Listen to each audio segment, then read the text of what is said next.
Assalamualaikum warahmatullahi wabarakatuh. Perkenalkan, nama saya Iksan Karuniawan Tamrin dengan NPM 202145500074 dari kelas R5A.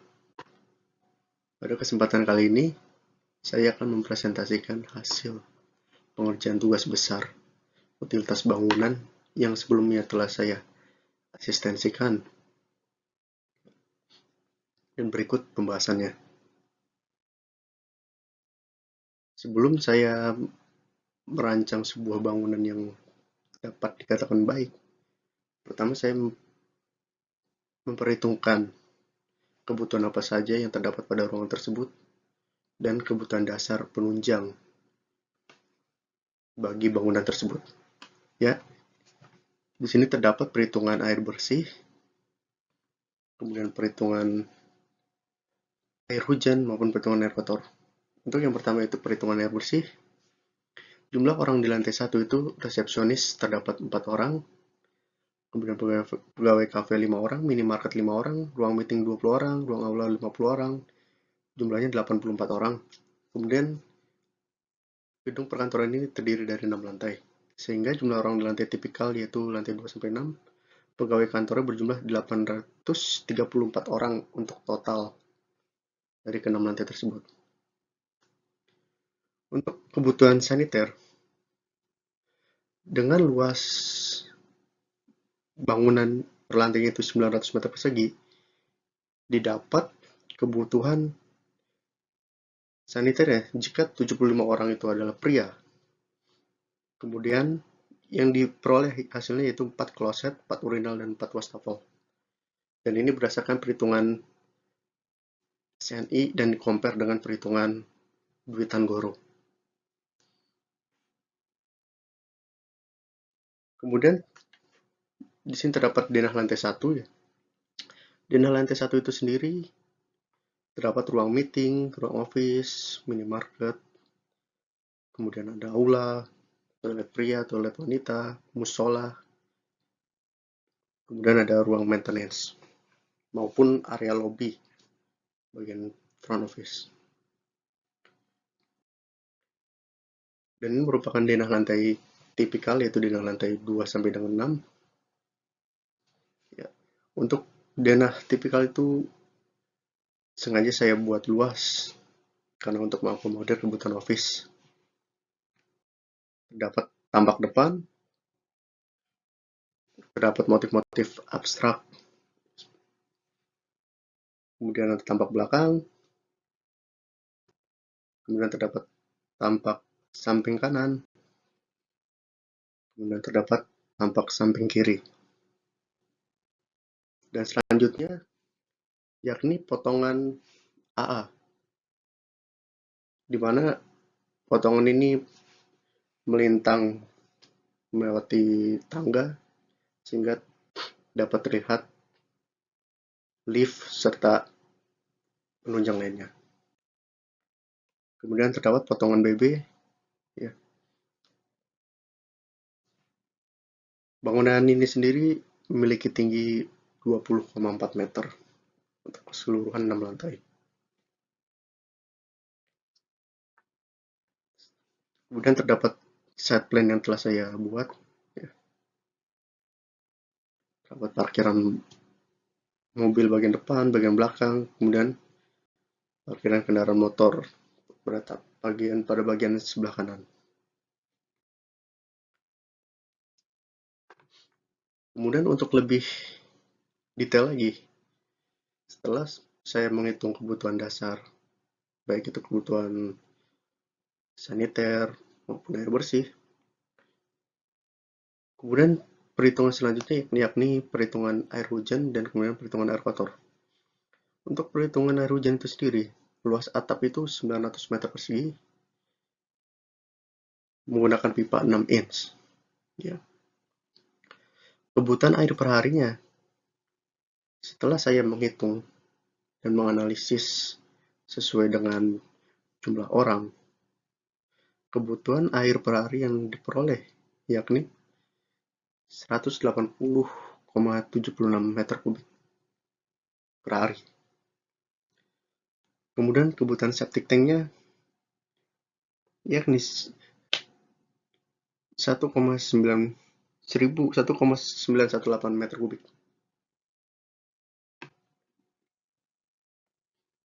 Selanjutnya, terdapat denah air bersih untuk lantai dasar. Dapat terlihat bahwa jaringan-jaringan utilitas pipa untuk kebutuhan air bersih dapat terlihat yang menggunakan warna biru.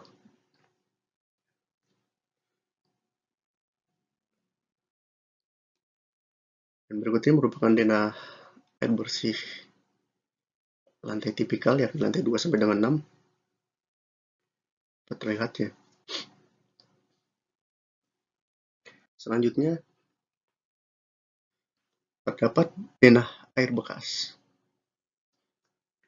Nah, air bekas terutama pada bagian toilet dan kemudian saluran pada bagian musola. Dan lebih vital itu pada bagian toilet.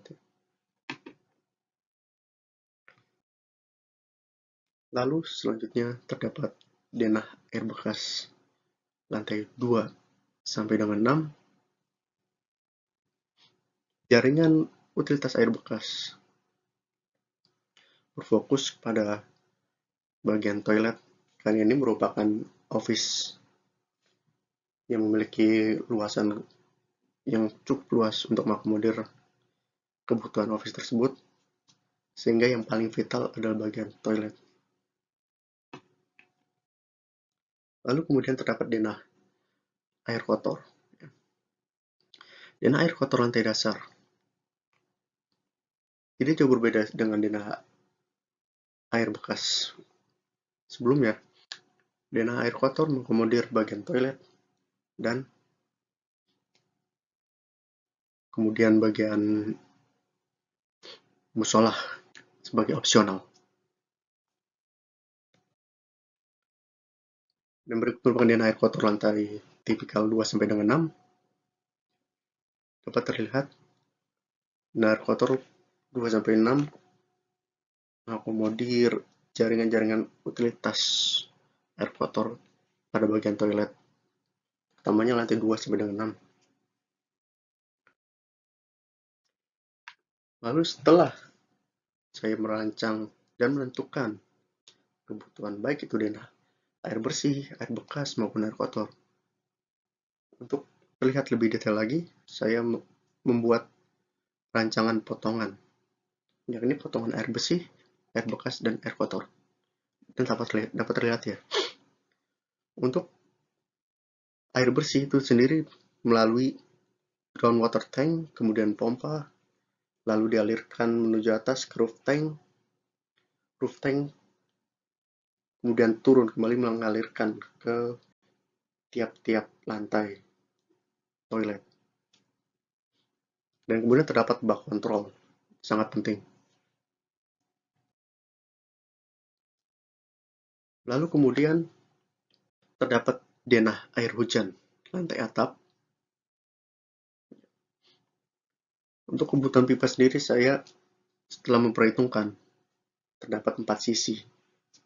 Bagian pojok kanan atas, pojok kiri atas, kemudian pojok kiri bawah maupun pojok kanan bawah. Seperti terlihat pada gambar.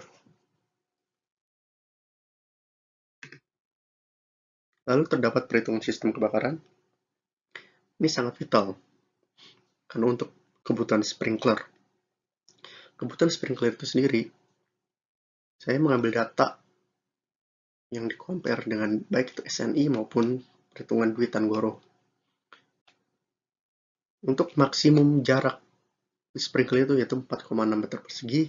Kalau 4,6 meter persegi itu menurut standar SNI ya. Kemudian terdapat perhitungan penghawaan. Ruang lantai dasar meliputi ruang multifungsi, musola, minimarket, kafe, ruang meeting, ruang lantai tipikal, maupun ruang kantor yang berinsulasi. Ya. Dapat lihat perhitungan-perhitungannya. Untuk ruang multifungsi, kurang lebih terdapat 3 AC 2 PK, kemudian musola 1 AC 2 PK, lalu kemudian kafe itu membutuhkan kurang lebih 1 AC 2 PK, kemudian ruang meeting itu 2 AC 2 PK. Untuk ruangan tipikal ruang kantor tidak berinsulasi, kurang lebih membutuhkan 10 AC 2 PK, dan kantor yang berinsulasi kurang lebih membutuhkan AC 2 PK ya ukurannya. Lalu setelah saya merancang kebutuhan utilitas sebelumnya, kemudian terdapat denah hidran dan sprinkler sesuai dengan perhitungan yang telah saya lakukan. Di sini terdapat titik-titik jarak-jarak sprinkler. Untuk pada lantai dasar ini dapat terlihat sprinkler mengakomodir semua ruangan dengan jarak yang sudah ditentukan. Lalu kemudian menuju ke denah hidran dan sprinkler lantai 2 sampai dengan 6 dapat terlihat untuk luasan kantor ini cukup luas sehingga diperlukan 8 titik sprinkler yang telah saya hitung ya. Lalu kemudian bagian luar office kantornya itu di dekat tangga mengakomodir kurang lebih 12 sprinkler, titik sprinkler. Kemudian terdapat hydran di sebelah tangga atau core. Lalu terdapat potongan CC jalur sprinkler. Sprinkler dialirkan, pipa sprinkler ya, melalui roof tank bagian atas, kemudian disalurkan pada setiap ruangan dan menuju dialirkan titik-titik sprinkler yang telah saya rancang. Lalu kemudian terdapat denah AC sentral lantai dasarnya. Dapat terlihat kemudian denah AC sentral yang telah saya hitung sebelumnya, lalu saya terapkan begini. Kemudian selanjutnya denah AC sentral lantai 2 sampai dengan 6 atau lantai tipikalnya. Dapat terlihat untuk tiap-tiap ruangan office terdapat 6 AC sentral, kemudian bagian luarnya itu terdapat 2 AC sentral. Lalu untuk selanjutnya yaitu perhitungan penangkal petir. Setelah saya menghitung untuk bangunan office 6 lantai sendiri tidak perlu penangkal petir. Lalu terdapat perhitungan transportasi vertikal, baik itu perhitungan tangga, perhitungan lift, maupun waktu tunggu lift itu sendiri. Dapat terlihat ya. Untuk perhitungan tangga itu sudah saya sesuaikan dengan ketinggiannya ya. Lalu kemudian perhitungan lift ya. 27,4 detik, kemudian waktu tunggu lift 9,1 detik. Selanjutnya ke penerapan setelah perhitungan tersebut. Sini terdapat transportasi vertikal. Seperti yang sudah saya gambar tersebut ya. Dapat 2 lift utama maupun tangga darurat sebelahnya.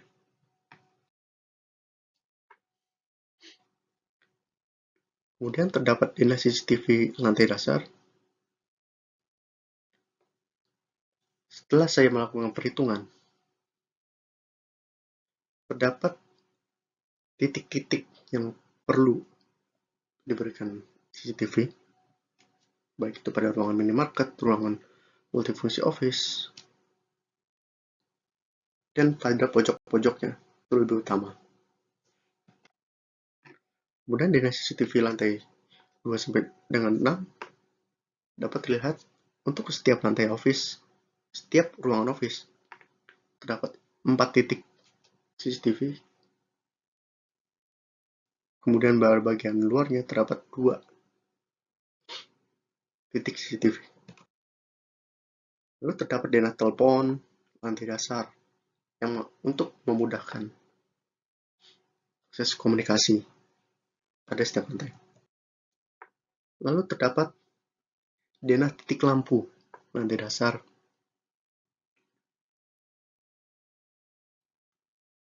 Ya, dapat terlihat titik-titik lampu yang telah saya lakukan, baik itu meliputi stop kontak maupun jaringan-jaringan lampu, baik memiliki watt tinggi maupun rendahnya. Kemudian selanjutnya denah titik lampu, lantai dasar.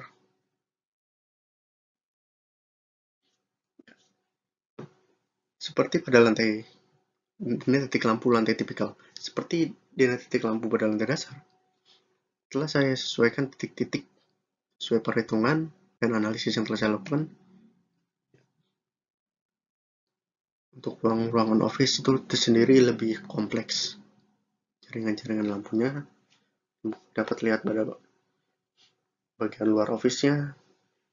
Ya, titik-titik lampu yang memang diperlukan untuk mengakomodir baik itu toilet, office, dan lain sebagainya.